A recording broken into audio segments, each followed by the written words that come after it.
जय हिंद। इस वीडियो में हम लोग जानेंगे कंकाल तंत्र क्या है, कंकाल तंत्र किसके किसके मिलने से बनते हैं, बाह्य कंकाल तंत्र क्या है, आंतरिक कंकाल तंत्र क्या है, हमारे शरीर में कितना हड्डियां होती है, हड्डियां कौन सा हड्डी कहाँ होता है, इस वीडियो में फुल जानकारी लेंगे। अगर आप मुर्दा है तब पर भी समझ में आएगा और जिंदा है तो कोई बात नहीं है ना। आपके अंदर जान है तब तक ले ये याद रहेगा, ऐसा याद करवा देंगे। ठीक है, तो इस वीडियो को अब शुरू करते हैं। ठीक है, समझिए कंकाल तंत्र क्या है।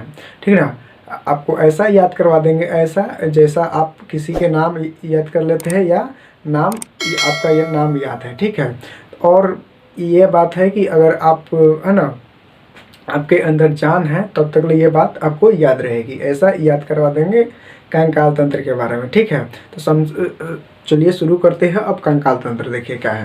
देखिए कंकाल तंत्र या उसको इंग्लिश में बोलते हैं स्केलेटल सिस्टम।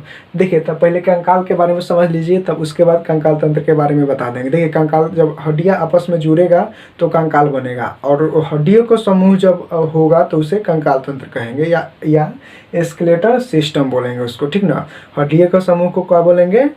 कंकाल तंत्र बोलेंगे। ठीक ना, आप समझते। देखिए कंकाल क्या होता है। कंकाल हमारे शरीर में मान चलिए हम ही हैं, तो हम ही है तो कंकाल के वैसे कहे कि खड़े हैं, है ना। कंकाल ये काम करता है कि मतलब हमारे शरीर के अंदर जितना नाजुक अंग है उसको क्या करता है? सुरक्षा प्रदान करता है और हम लोगों के गति प्रदान करता है। ठीक ना, गति मतलब कंकाल तंत्र है तो गति, जीव जंतु की गति को गति में सहायता प्रदान करता है। ठीक है, गति में, और सीधा मतलब खड़ा रहने में सहायता प्रदान करता है। कौन? कंकाल तंत्र। ठीक ना, कंकाल तंत्र का ये काम है। ठीक है, अब समझ लेते हैं कंकाल तंत्र कितने प्रकार के होते हैं। ठीक ना, तो एक होता है बाह्य कंकाल तंत्र, दूसरा होता है आंतरिक कंकाल तंत्र। तो बाह्य कंकाल तंत्र उसे कहेंगे जो मतलब बाहर की ओर रहेगा और बाहर की ओर हड्डी के रूप में रहेगा, और आंतरिक कंकाल उसे कहेंगे जो अंदर की ओर रहेगा। तब बाह्य कंकाल के तंत्र, बाह्य कंकाल तंत्र के बारे में पहले हम समझ लेते हैं। देखिए बाह्य कंकाल तंत्र क्या है।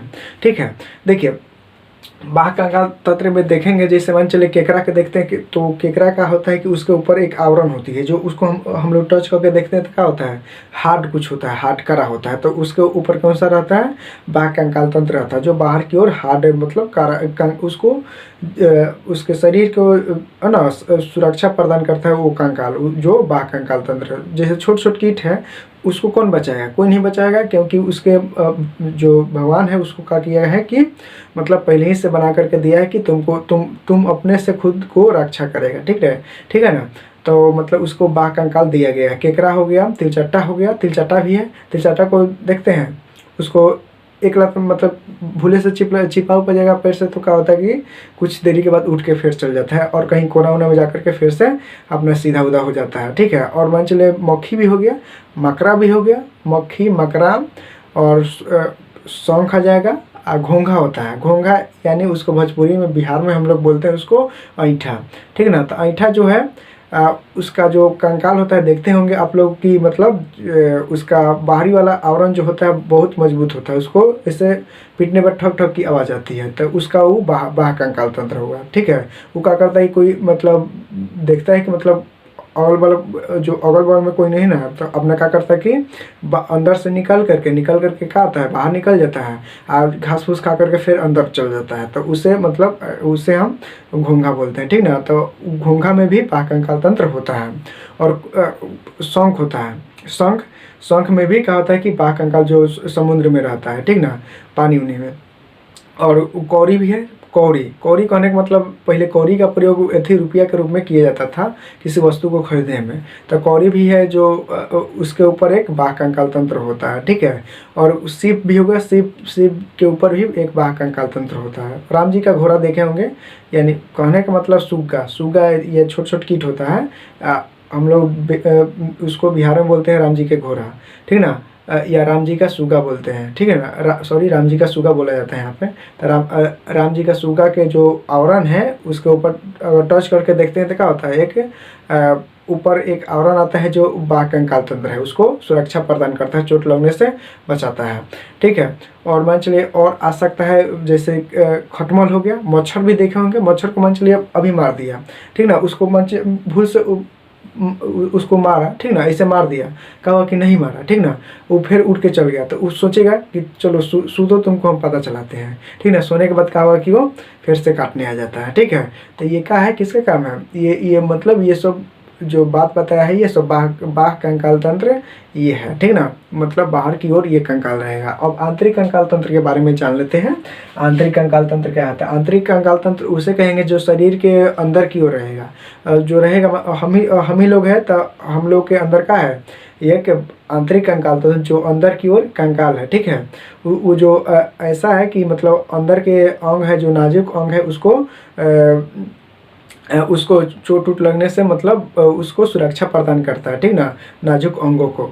पसलिया हो गया तो पसलिया मान जो यहाँ जो धड़कन है, मान जोर से मार देंगे तो क्या हो जाएगा, यहाँ जो पसली नहीं रहेगा तो क्या होगा, अंदर की ओर चोट लग जाएगा, जिसकी वजह से क्या होगा, अंदर चोट लग जाएगा तो धड़कन रुक सकता है, ठीक है।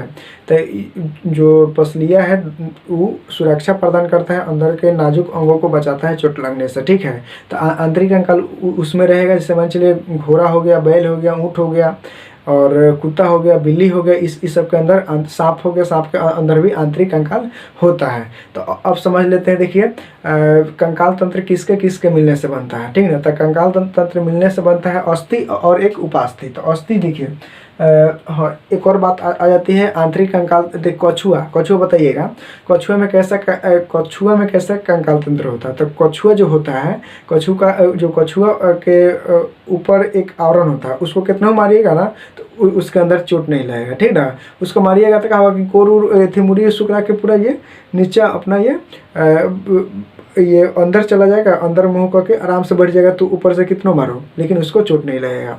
तो उसके ऊपर क्या रहता है कि ऊपर वाले आवरण जो होता है बाह्य कंकाल तंत्र, लेकिन अंदर वाले नाक कान पैर हो गया, ये सब क्या होगा, जो आता है ना, ये सब समझ लिए, ये सब आता है ना, ये सब आंतरिक कंकाल आ जाएगा, लेकिन ऊपर वाला जो होता है बाह्य कंकाल तंत्र होता है, ठीक ना। अंदर के जितना नाक कान नाक कान मुंह जो होता है ना, उसके कछुआ के क्या होता है, कछुआ के होता है वो आंतरिक कंकाल, लेकिन ऊपर वाला जो होता है शेष भाग बाह्य कंकाल तंत्र होता है। देखिए कछुआ के आंतरिक तथा बाह्य दोनों, आंतरिक तथा बाह्य दोनों कंकाल होता है। हाथ पाँव तथा सिर जो होता है ना, आंतरिक कंकाल होता है, तथा शेष बाह्य कंकाल होता है, ठीक ना। अब कंकाल तंत्र के समझते हैं, कंकाल तंत्र किसके मिलने से बना है? तो कंकाल तंत्र जो होता है अस्थि और उपास्थि के मिलने से बनता है। तो अस्थि यानी बोन, उपास्थि मतलब कार्टिलेज। तो देखिए अस्थि उससे हम कहेंगे जो हार्ड रहेगा, जैसे हमारा ये हड्डी है, हड्डी, तो हड्डी मेरा क्या है, अस्थि है, यानी क्या है, कड़ा है। और एक हड्डी में भी एक मुलायम रहता है, जिसे उपास्थि कहते हैं, ठीक ना।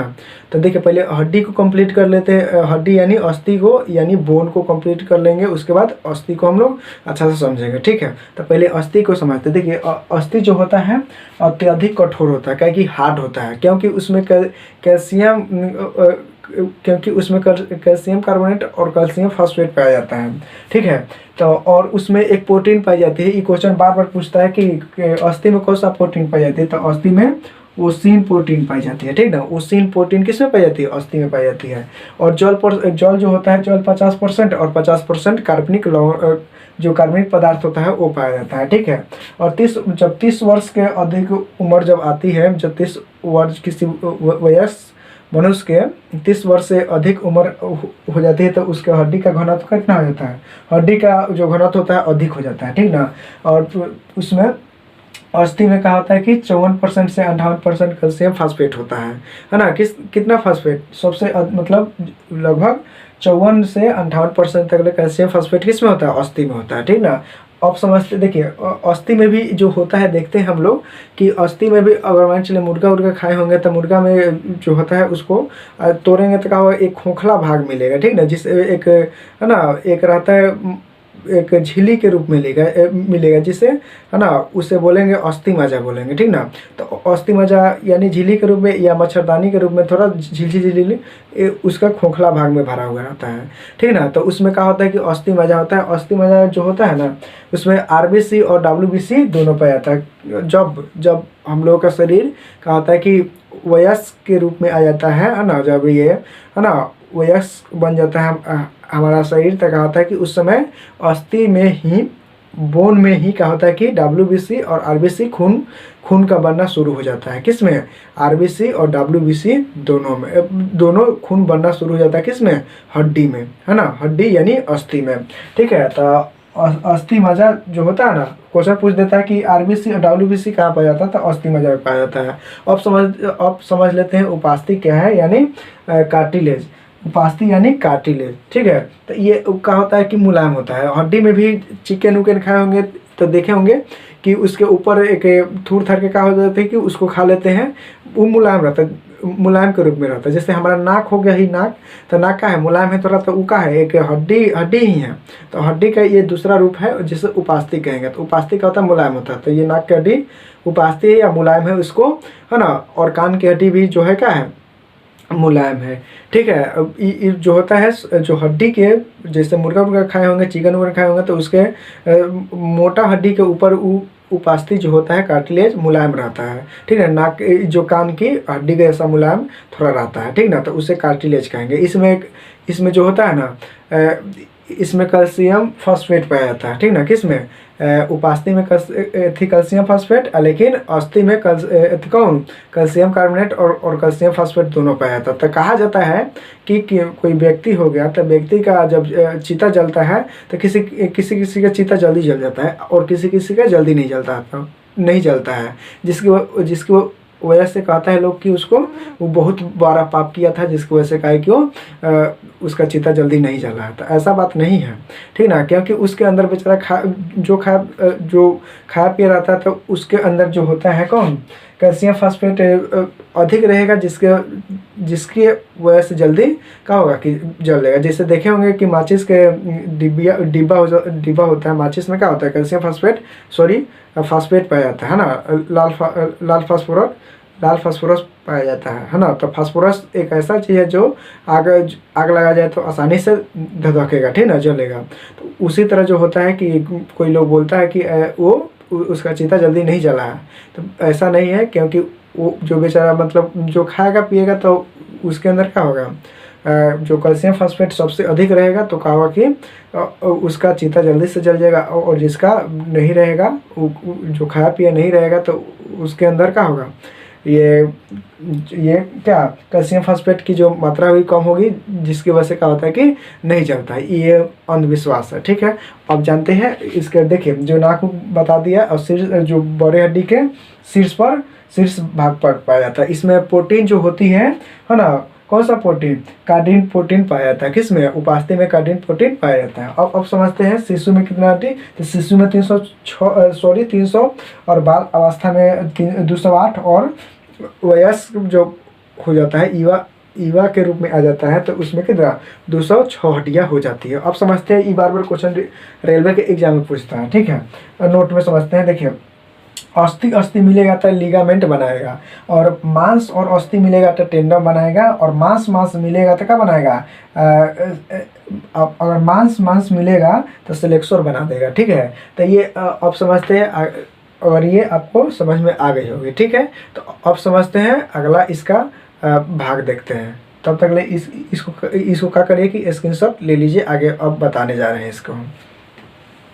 अब देखते हैं अस्थियों के प्रकार। देखिए, अस्थियों को दो भागों में बांटा गया है, एक उपांगी, एक अक्षीय बांटा गया है। अब उपांगी को बोलेंगे अपेंडिकुलर, और अक्षीय के बोलेंगे क्या बोलेंगे, एक्सियल बोलेंगे उसको। ठीक है ना, तो पहले देखिए, अस्थियों को दो भागों में बांटा गया है। इसकी संख्या देखिए, अस्थि कितना होता है हमारे शरीर में, जो अस्थियों की संख्या होती है 208 होती है। ठीक ना, तो अस्थि जो होता है उसको अनुबंधीय उपांगी, या उसको शॉर्टकट में उपांगी बोलते हैं, या अपेंडिकुलर भी उसको बोलते हैं। उसकी संख्या कितनी होती है? 126 होती है। ठीक ना, तो इसके बारे में समझेंगे। और देखिए अगला है अक्षीय यानी एक्सुअल, यानी 80 होता है उसका। ठीक ना, इसमें देखिए पहले हम समझते हैं, पहले अपेंडिकुलर के बारे में समझ लेते हैं। 126 देखिए, 12 वाला समझेंगे तो छोटा वाला था चुटकी में समझेंगे। ठीक ना, तो अपेंडिकुलर को पहले हम लोग समझते हैं। देखिए, इसको समझने से पहले क्या करते हैं हम लोग, देखिए ये जो होता है ये जो अपेंडिकुलर में आ जाएगा, ठीक ना। हाँ, जो देखिए अपेंडिकुलर के बारे में समझिए क्या होती है। तो अपेंडिकुलर हम उसे कहते हैं जो क्या होता है कि जो बाहर की ओर रहेगा, है ना, चलने फिरने में सहायता प्रदान करेगा, और कहा होगा कि कोई काम करने में सहायता प्रदान करेगा, है ना। उन शरीर के जो अंदर नाजुक अंग है उसको रक्षा प्रदान नहीं करेगा, ठीक ना। तो ये जो होती है ना उपांगी अस्थि, वो क्या करता है कि किसी वस्तु को उठाने और किसी वस्तु को क्या करे कि मतलब वस्तु के मतलब उठाने और गति प्रदान करता है जीव जंतु में, ठीक ना। यह हमारे में ही, मनुष्य में ही, ठीक ना, मनुष्य में ही क्या करता है कि ये गति करना और उसके और है ना सीधा रहने में सहायता प्रदान करता है कौन? उपांगी। उपांगी देखिए पहले हम लोग का देखिए जो हाथ होती है, जब हाथ ऊपर के, देखिए इसमें दो भाग में बांटा गया है, एक है ना अपर लिम्ब, दूसरा लोअर लिम्ब। तो अपर माने कहने का मतलब ऊपर, देखिए हाथ मेरा ऊपर है ना, तो ये जो हाथ ऊपर आ गया तो अपर लिम्ब हो गया, और नीचे वाला जो आया लोअर लिम्ब। तो पहले अपर लिम्ब को समझ लेते हैं, तब उसके बाद लोअर लिम्ब को समझेंगे, ठीक है। तो अपर लिम्ब समझिए क्या होती है। देखिए अपर लिम्ब यानी ऊपर, हाथ के बारे में पहले बात कर लेते हैं। हाथ में कितना हड्डियाँ होती है, देखिए अब जैसे हम बता रहे हैं, अब समझिए, आपको समझ अच्छा तरह से आ जाएगा, ठीक है। देखिए अपर लिम्ब के बारे में समझ लेते हैं। तो अपर लिम्ब में पहले हाथ में कितना हड्डियाँ होती है? 60 को होती है।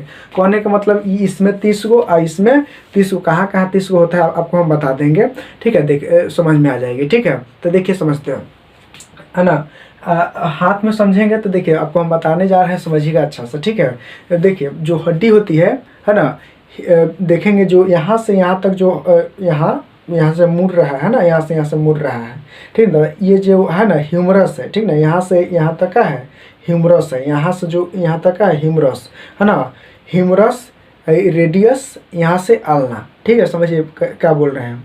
ह्यूमरस यहाँ से यहाँ तक का है ह्यूमरस, है ना। और जो ये है अंगूठा है, अंगूठा की ओर रेडियस, कानी उंगली जो है ना इधर आलना आ जाएगा, ठीक ना। तो इसको बोलेंगे लगातार ह्यूमरस रेडियस आलना, यानी ह्यूमरस रेडियस आलना, है ना। कार्पल, यहाँ पे कार्पल, मेटाकार्पल, फ्लिंजिंग, है ना। तो समझिए ह्यूमरस एगो, है ना, ह्यूमरस रेडियस एगो, आलना एगो, और कार्पल यानी हथेली की जो आता है यहाँ पे कगो 8 गो आ जाता है, हथेली कगो 8 गो आता है, और कार्पल जो होता है यहाँ पे 5 गो आता है ना। और फ्लेंजिंग कितना आ जाता है? 14 गो। इसको अच्छा से हम लोग समझते हैं एक ही गो, ठीक ना। अभी समझ में नहीं आया, वीडियो को पॉज करेंगे और इसको 3-4 बार दोहरिया लेंगे का चाहिए। ह्यूमरस रेडियस आलना, कार्पल, मेटाकार्पल और फ्लेंजिंग।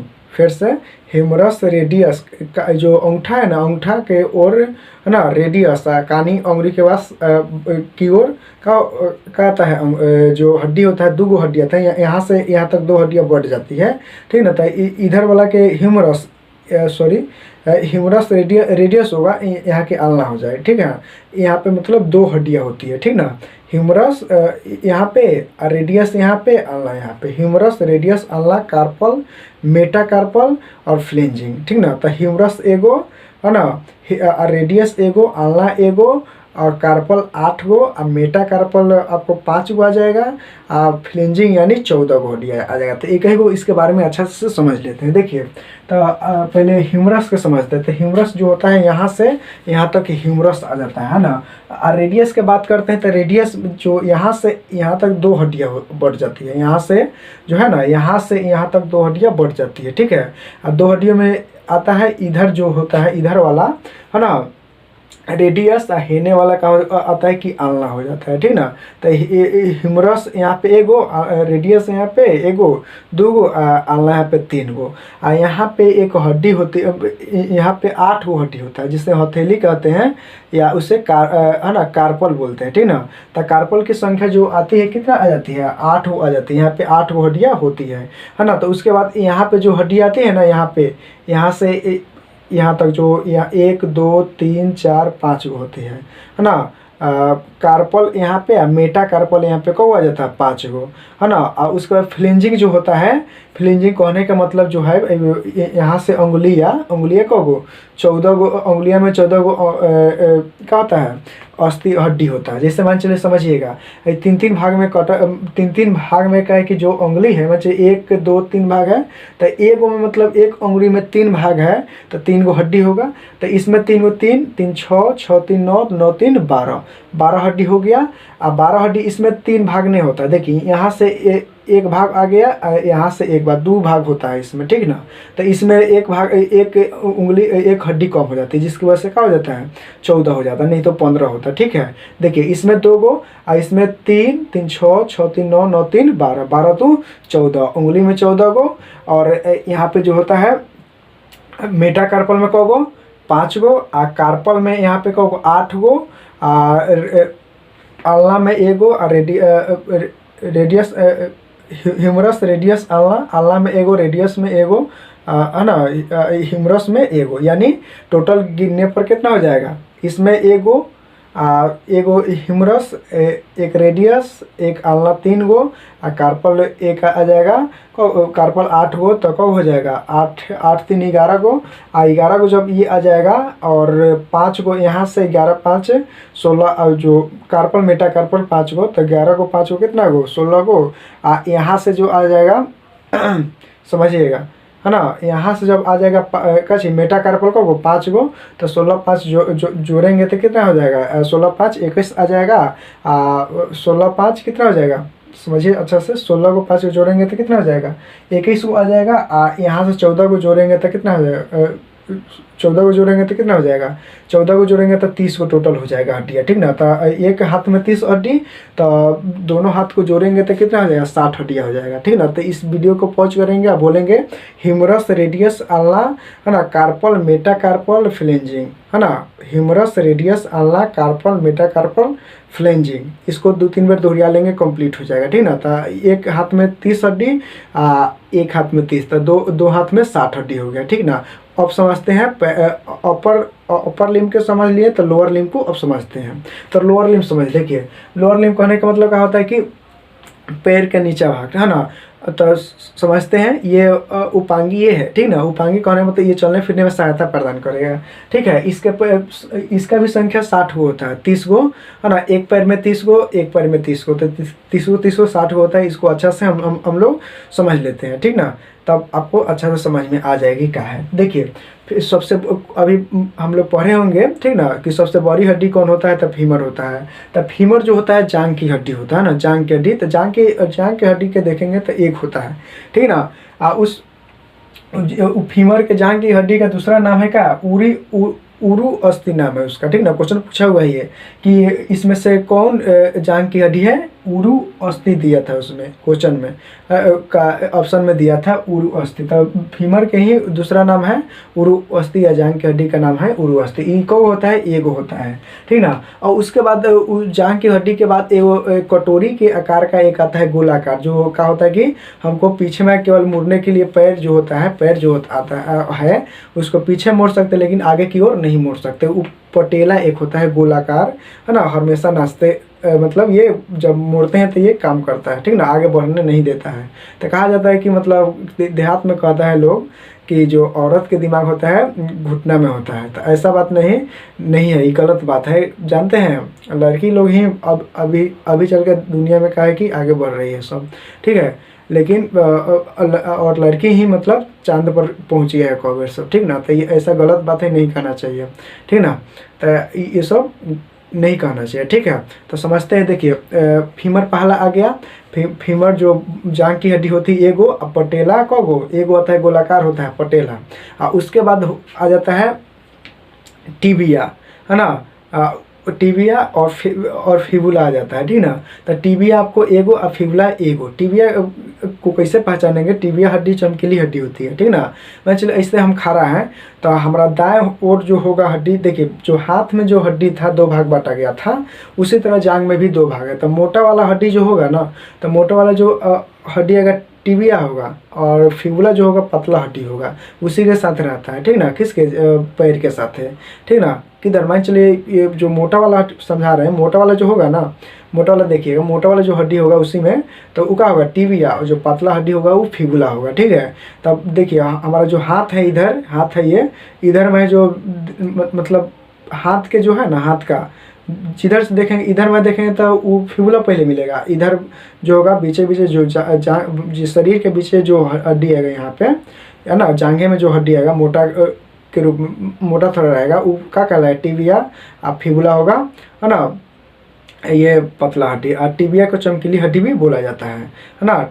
और टिबिया रोग किस में, क्वेश्चन पूछता है कि टिबिया रोग किस में होती है, तो टिबिया रोग जांघ थी वो जो हड्डियाँ था ना, चमकीली हड्डी, उसी में होता है टिबिया रोग, है ना, पैर की हड्डी है, ठीक है, सॉरी पैर का रोग है टिबिया रोग, ठीक ना, समझते हैं। अब जानते हैं अगला, देखिए हम लोग समझ गए फीमर जो होता है एगो, पटेला एगो, टिबिया एगो, चमकीली हड्डी बोलते हैं, फिबुला एगो होता है, ठीक ना। अब चलते हैं, जैसे कार्पल समझे थे उसी तरह है ना टार्सल समझेंगे, ठीक ना। तो टार्सल देखिए, कार्पल को यहाँ पे था हथेली में को था, हथेली में 8 गो कार्पल, यहाँ पे बताया था ना कि जो कार्पल होता है 8 गो होता है, उसी तरह टार्सल होता है। तो टार्सल को हम बोलते हैं टखना भी बोलते हैं, उसमें क्या होता है 7 गो होता है, क्योंकि एक क्या है पटेला, है ना, पटेला का होता है जो गोला वाला कटोरी के जैसा रहता है पैरवा में, ठीक ना, जो पैरू मोड़ने में सहायता प्रदान करता है, वो एक खर्च हो जाता है वहाँ से, जिसकी वजह से क्या होता है यहाँ पे 7 गो जो टार्सल होता है 7 गो आ जाता है यहाँ पे। लेकिन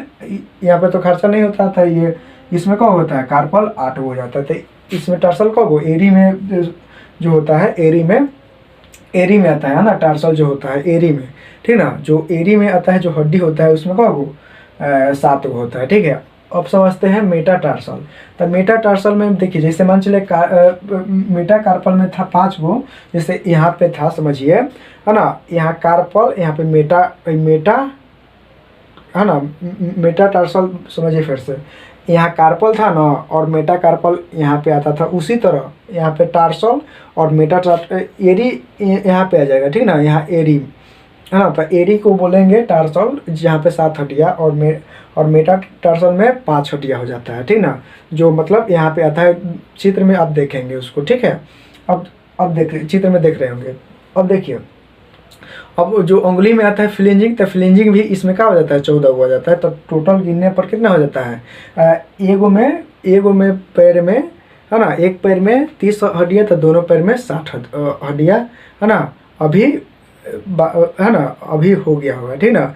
एक समझिए, देखिए एक पैर में मतलब जोड़ने पर, देखिए इसको याद करने, देखिए वीडियो को पॉज करेंगे, थोड़ा रोकेंगे या रोक करके इसको याद कर लेंगे। कैसे, फीमर, ठीक है, पटेला, है ना, टिबिया, फिबुला, है ना, टार्सल, मेटाटार्सल, फ्लिंजिंग, ठीक ना। फिर से फीमर, पटेला, टिबिया, फिबुला और टार्सल, मेटाटार्सल और फ्लिंजिंग, इसको याद कर लेंगे। तो और संख्या भी याद कर लेंगे, कैसे उसको, फीमर एगो, पटेला एगो, टिबिया एगो, फिबुला एगो, टार्सल 7 गो, क्योंकि वहाँ पे एक 8 यूज हो गया रहता है, और मेटाटार्सल 5 गो, फ्लिंजिंग 14 गो, टोटल गिनने पर 30 गो। तो एगो पैर में 30 गो, तो दूसरा पैर में 30 गो, तो 60 गो हो जाएगा हड्डियाँ। अब समझते हैं अगला। अब इसमें को हड्डियाँ बच गया 30 को, 60 गो यहाँ पे और 60 गो यहाँ पे, हाथ में 60 गो हड्डियाँ और पैर में 60 गो हड्डियाँ, यानी 120 हड्डियाँ हो गया। उपांगी में लगभग कितना हड्डियाँ 126, यानी इसमें 6 हड्डियाँ बच गया है। तो 6 हड्डियाँ की बात कर लेते। देखिए पहलवी के यानी श्रेणी मेखला, इसमें किससे होता है, श्रेणी मेखला हम उसे कहेंगे जो होता है ना, जो जांघ की जो हड्डी होती है एक ना, वो ऐसा जो आकार होता है ना, जो इस तरह आकार 12 जो यहाँ पे जांघ के ऊपर जो आता है, जांघ के ऊपर रहता है ना, जो मेल के तुलना में फीमेल का जो वो हड्डी होता है का तो थोड़ा बड़ा आता है ना, फीमेल का बड़ा, लेकिन मेल का थोड़ा पतला आता है, ठीक ना। फीमेल का जो हड्डी होता है ना वो बड़ा आता है, लेकिन और मेल का ये छोटा होता है। जो जांघ से क्या होता है कि जुड़ा हुआ रहता है, वो हड्डी कौन, पैल्विक है ना, पैल्विक जो श्रेणी मेखला बोलते हैं, एक इधर एक बाएं और एक दाएं और, यानी एक एक दो हो जाएगा, यही दो लिख दिया, ठीक ना। आ गया था केल्विक, तो केल्विक या हंसली बोलते हैं उसको, ठीक ना। देखिए जो हंसली, देखो उसे इसका भी दो संख्या होती है, एक यहाँ पे देखिए हंसली कौन है, देखिए ये जो यहाँ से यहाँ तक जो हड्डी है उसे हम हंसली या पेल्विक बोले, उसे क्या बोलेंगे, थी केल्विक बोलेंगे, उसे हम हंसली या उसे हम केल्विक बोलेंगे। देखिए एक हड्डी यहाँ से यहाँ तक जुड़ल है, इसमें कोई अथी नहीं है, जो जानू नहीं है, खींचेंगे तो ये घिंचा जाएगा। और यहाँ से एक हड्डी ऐसे किया है, एक यहाँ पे और एक यहाँ पे, दो हड्डी का होगा कि हो जाएगा, उसे हम क्या बोलेंगे, हंसली बोलेंगे या केल्विक बोलेंगे, ठीक है। इसमें दो हड्डियाँ क्या होती है। तो दो दो चार हो गया। अब चलते हैं स्कैपुला, इसे अंश मेखला बोलते हैं, जो पाखुर होता है यहाँ पे है ना, एक बार का इतना बड़ा आता है ना, भोजपुरी में नहीं कहता है सबकी, देखो पाखुर उखाड़ लिया है, यहाँ से यहाँ तक जो हड्डी होती है ना, ये पाखुर होता है, इतना बड़ा होता है, मतलब आप वीडियो में आप इमेज में देख रहे होंगे, ठीक है। तब देखते हैं आगे, समझते हैं इसका, ठीक ना। तो इसमें देख लीजिए, समझ लीजिए फिर से, इसमें कितना आ गया, दो आ गया था, यानी 6, तब 60 120 हुआ, 6 गो 126, यानी उपांगी अपेंडिकुलर 126 हड्डी हो गई। अब समझ लेते हैं का एक्सियल के, यानी अक्षीय वाला समझ लेते हैं। देखिए बार का समझ लिए तो छोटका तो चुटकियों का कमाल है, समझ में आ जाएगा, ठीक ना। समझिए, कहा जाता है कि चेहरा में कितना हड्डी होता है, तो चेहरा में कितना हड्डी होता है, चेहरा में 14 गो हड्डी होता है, ठीक ना। देखिए 14 गो हाथ में भी है ना, हाथ में भी जो होता है, सॉरी हम बोल रहे हैं इसे किस में, उंगली में कब गो, उंगली में भी 14 गो और चेहरा में भी 14 गो। कहा नहीं जाता 14 ही के चांद, ठीक ना, 14 ही के चांद, मारेंगे 14 ही, मतलब वो देखते हैं कि मारे, बोलता है कोई कि मारेंगे 14 ही के चांद से कि थोबड़ा बिगड़ जाएगा, ठीक ना। यानी इस उंगली में 14 गो जो होता है ना हड्डी होता है, और 14 से चेहरा पर लगेगा तो कहा कि बराबर हो जाएगा, ठीक ना। ऐसे 14 के चांद याद कर सकते हैं कि चेहरा में 14 गो और उंगली में 14 गो। तो अब इसको स्क्रीनशॉट लीजिए। अब अगला बता रहे हैं अक्षीय, अक्षीय या एक्सियल।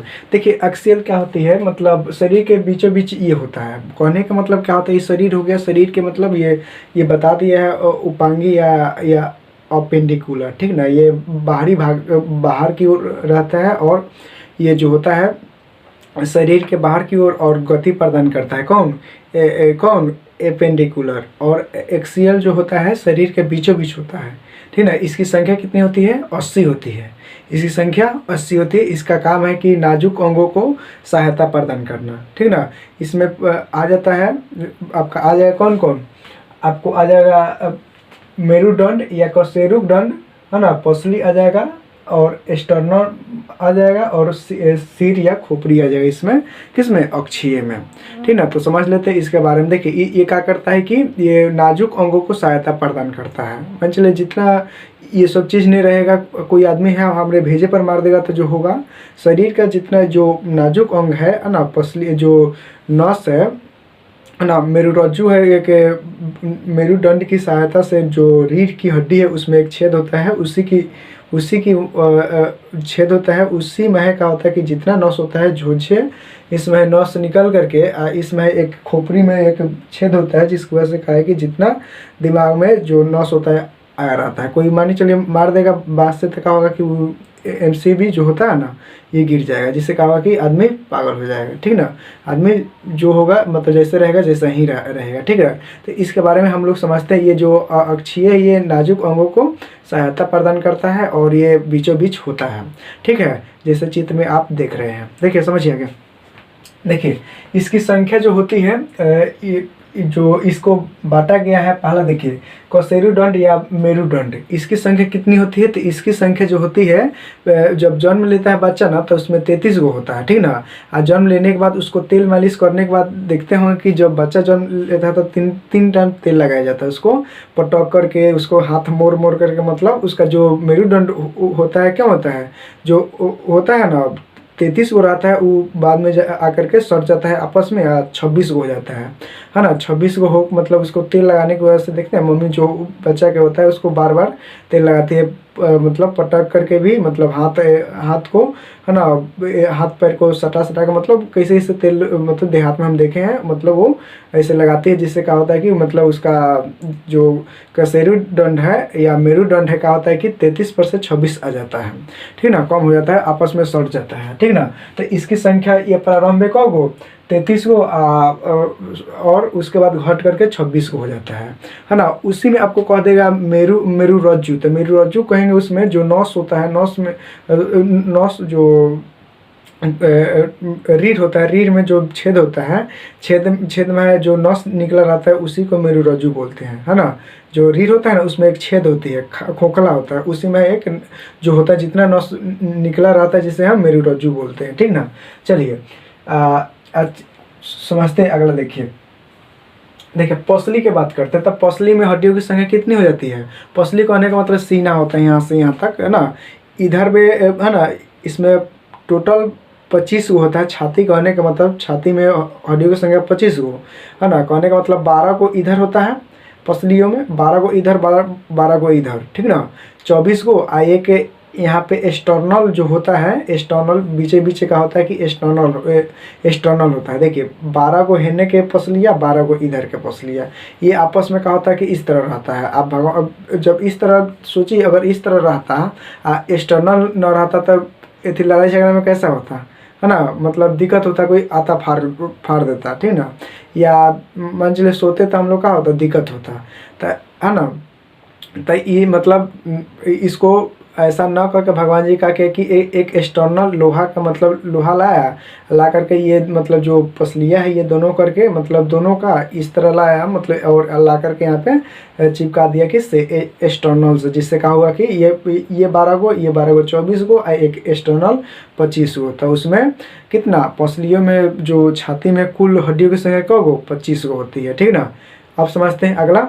देखिए अगला क्या है सिर या खोपड़ी में। तो खोपड़ी में देखिए, खोपड़ी सिर में कहेगा तो टोटल कुल हड्डियों की संख्या सिर टोटल, तो सिर में कहेगा तो 29 हो जाएगा, और सिर में अगर खोपड़ी में कहेगा तो 22 हो जाएगा। कैसे, ऐसे देखिए जो होती है गर्दन में जो होती है ना, समझिए इसमें जो होता है 22 कैसे आ जाता है बता दे रहे हैं। देखिए कान की हड्डी जो होती है, कान की हड्डी, तो कान की हड्डी को खोपड़ी की हड्डी में हम नहीं गिनेंगे, ठीक है।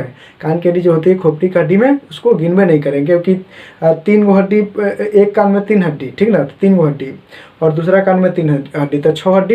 एक आता है यहाँ पे, है ना, यहाँ पे जो हड्डी आता है उसका नाम है ना हाइड। हाइड जो है ऐसा है कि मतलब वो उसको कपाल में गिना नहीं जाएगा, ठीक ना। तो कान की हड्डी 6 गो और एक आ जाएगा हाइड, यानी 7 गो हो जाएगा, 7 गो, उसको कपाल में नहीं गिनेंगे। देखते हैं कि किसी को फांसी दिया जाता है, जो हाइड होता है, हाइड है ना, वही जो होता है ना टूट जाता है, जिसकी वजह से क्या होता है कि किसी आदमी की मृत्यु हो जाती है, ठीक ना। हाइड टूटने की वजह से हाइड की संख्या कितनी होती है, एक होती है। कान में हड्डियों की संख्या दोनों को लेकर के 6 गो होता है, एगो में 3 गो और एगो में 3 गो, 2 कान में 6 गो हो जाता है, एक हाइड 7 हो जाता है, 7 गो हो जाता है। तब सिर में कब हड्डी 29 गो, एक 7 गो हटा देंगे तो कब 22 गो हो जाएगा। तब कपाल में हड्डियों की संख्या कब 22 गो होती है, ठीक है। अब समझते देखिए। अब चेहरा में हड्डियों की संख्या कब होता है 14 गो होता है। कहा नहीं जाता है 14 लड़का जो होता है ना, लड़का जो लड़की से प्रेम करता है तब उसको अच्छा से डेमो देता है ना, बोलता है कि तुम 14 ही के चांद हो तुम, ठीक है ना, बोलता है तुम 14 ही के चांद हो तुम, ठीक है। पहले बार जो होता है ना, पहली बार उसको अच्छा से मानता है, ठीक है, मतलब अच्छा बात बोलता है, डेमो देता है। उसके बाद ठीक है, मतलब उसके बाद जब काम निकल जाता है तो मतलब हटा देता है, ठीक है। तो ऐसा नहीं करना चाहिए। तो देखते हैं आगे इसमें, है ना। पहली बार चुड़ैलो रहेगा ना तो उसको परी कहेगा, ठीक ना। चुड़ैलो रहेगा तो क्या कहेगा, परी कहेगा। चलिए देखिए आगे समझते हैं। तो देखिए चेहरा में कहोगो 14 गो, तुम 14 के चांद से याद रखेंगे, चेहरा में कहो हड्डी 14 गो। और देखिए 14 गो चेहरा के बात हो गया। और उसके बाद कपाल में कहो हड्डियाँ होती है, कपाल में 8 गो हड्डियाँ होती है, ठीक ना। कपाल में कहो हड्डी 8 गो हड्डी, और चेहरा में 14 गो, 14 8 गो जोड़ेंगे तब 22 गो हड्डी, यानी खोपड़ी में कहो हड्डी 22 गो हड्डी हो जाती है, ठीक ना। और जो होती है देखा जाए हाइड कहो, हाइट का होता है 7 गो हो जाता है, यानी जोड़ेंगे तो टोटल कितना आ जाएगा 29 गो हड्डियाँ इसमें आ जाएगा, ठीक है। तो आप समझते हैं। अब अगला देखते हैं, इसमें बात करते हैं, ठीक है। देखिए तो अब इसमें हम लोग समझ लिए। देखिए मेरुदंड या कशेरुदंड, उसको इंग्लिश में बोलते हैं वर्टिकल कॉलम, है ना। इसके संख्या 26 को, पसली 24 को, एक एक्सटर्नल टोटल छाती में सीना में हड्डियों की संख्या को, है ना, 25 को हो जाता है। देखिए इसमें रिब्स जो होता है आपस में आकर के क्या करती है कि जुड़ जाती है। पसलियाँ 12 महीने को 12 महीने से आकर के आपस में जुड़ जाती है एक्सटर्नल से, जिससे 25 को हो जाता है, ठीक ना। 12 12 24 से 25। देखिए और उसके बाद इसमें जो होता है फ्लोटिंग रिब्स जो होता है ना, इसमें जो फ्लोटिंग रिब्स उसमें आता है। देखिए समझेंगे इसमें। देखिए जो 12 हड्डियाँ होती है ना, 11 और 12वां हड्डी, इसमें जो पसलिया में होता है 11 और 12वां हड्डी आपस में ये इससे नहीं जुड़ा रहता है। किससे? किससे? ये जो है ना स्टर्नम से जो होता है कि आपस में ये दूगो 11 और 12वां हड्डी आपस में नहीं जुड़ा रहता है, ठीक ना। तो उसे हम बोलेंगे, क्या बोलेंगे? फ्लोटिंग रिब्स बोलेंगे। तो फ्लोटिंग रिब्स ज़्यादा करके देखने को मिलता है किसमें? सांप में देखने के लिए ज़्यादा मिलता है, क्योंकि वो क्या करता है कि देखते हैं अपने से ज़्यादा जो एथी है ना, जानवर है, मतलब एथी चूहा हुआ के खा जाता है, या तो आदमी को भी ली जाता है, ठीक है, ली जाता है। जिसकी वजह से क्या होता है कि उसका जो फ्लोटिंग रिब्स है वो फैल जाता है ना, फैल करके वो उसको अंदर ये रख लेता है, जिसके कारण क्या होता है कि वो आसानी से निगल पाता है। उसके अंदर फ्लोटिंग रिब्स नहीं रहेगा, वहाँ पे जो हम लोगों के जो है ना एक्सटर्नल से जाएगी कि मतलब ये जुट गया है, उसमें क्या होता है कि नहीं जुटा रहता है, उसका खाली अथी रहता है, किसमें? सांप में रहता है ये सब, ठीक है। जिसकी वजह से क्या होता है कि वो ये लेता है ना, किसी मनुष्य को ली लेगा या कोई जानवर को ली लेगा तो क्या होता है कि उसका ये फैल जाता है, ठीक ना, मतलब वो फ्लोटिंग रिब्स फैल जाता है। अब समझ लेते हैं। देखिए हड्डियों की संख्या सिर में बात करेगा तो सिर में देखिए क्या होता है कि खोपड़ी को जो बांटा गया है, चेहरा में को 14 गो, कान में 6 गो, हाइड में 1 गो, यानी दोनों जोड़ के 7 गो हो जाएगा, है ना। कपाल में 8 गो जोड़ेंगे, 14 गो, 8 गो 22 गो, खोपड़ी में 22 गो, और कान और ये लेकर के हाइड ये 7 गो सिर में, ठीक ना। यानी टोटल सिर में कितना? 29 गो, खोपड़ी में 22 गो हो जाता है हड्डियाँ। अब समझ लेते हैं इसके बारे में। देखिए गर्दन की हड्डियों की संख्या 7 गो, कान में हड्डियों की संख्या 6 गो होता है। देखिए कान में हड्डियों की संख्या याद करेंगे कैसे? इसको मिस से याद करें, ठीक है। मिस, एम से मेलियस, और आई से इनकस, एस से स्टेप्स याद करेंगे। और सबसे छोटी हड्डी का होती है स्टेप्स होती है, ठीक ना। ये मध्य कान की हड्डी होती है। शरीर की सबसे बड़ी हड्डी होती है फीमर या उरु अस्थि जांग की हड्डी बोलते हैं उसको। सबसे मजबूत जबड़े की हड्डी होती है या डेंट्री बोलते हैं उसको, ठीक ना, जबड़े की हड्डी। कमजोर हड्डी कौन होता है? जो हंसली, या ये यहाँ ये बोला जाता है, हमने आप लोग को बताया, ये जो 2 गो होता है, एक यहाँ पे एक यहाँ पे हंसली होता है। जो औरत लोग पहले पुराने ज़माना में हंसली पहनती थी, पूरा यहाँ से लेकर के यहाँ तक ले, ठीक ना। हंसली ये कमज़ोर हड्डी होती है, बहुत कमज़ोर, ठीक ना। तो कमज़ोर हड्डी किसको बोलेंगे? कैल्विक या कॉलर तर होता है ना, कॉलर तर जिसे कैल्विक हड्डी बोला जाता है, ठीक ना। देखिए चमकीली हड्डी टिबिया, पैर की हड्डी जो होती है ना, पैर की जो हड्डी होती है खोखली होती है। और जो होता है पक्षी के जितना हड्डियाँ होती है उस सब क्या होता है? खोखला होता है, जिसकी वजह से क्या होता है? आसानी से उड़ पाता है। अगला है पटेला। पटेला में जो होता है ना, पटेला जो होता है ना, पटेला जो गोलाकार होता है पैर में होता है, ठीक ना। वो पटेला एस्माइड बोन का बना होता है, ठीक ना। देखिए अब समझते हैं इसको। मांसपेशिया और अस्थि मिलेगा तो टेंडन बनेगा, या एमबीटी या टीएमबी बनेगा। अस्थि और अस्थि मिलेगा तो लिगामेंट, और एल या एलबीबी या बीबीएल बनेगा, ठीक ना। तो आज के लिए इतना ही, मिलते हैं नेक्स्ट वीडियो में, है ना। ये वीडियो आपको कैसा लगा कमेंट करें, और चैनल को सब्सक्राइब करें और लाइक ज़रूर करें, है ना। इसको क्या करें कि स्क्रीनशॉट ले लीजिए, ठीक है। आज के लिए इतना ही, मिलते हैं नेक्स्ट वीडियो में। जय हिंद।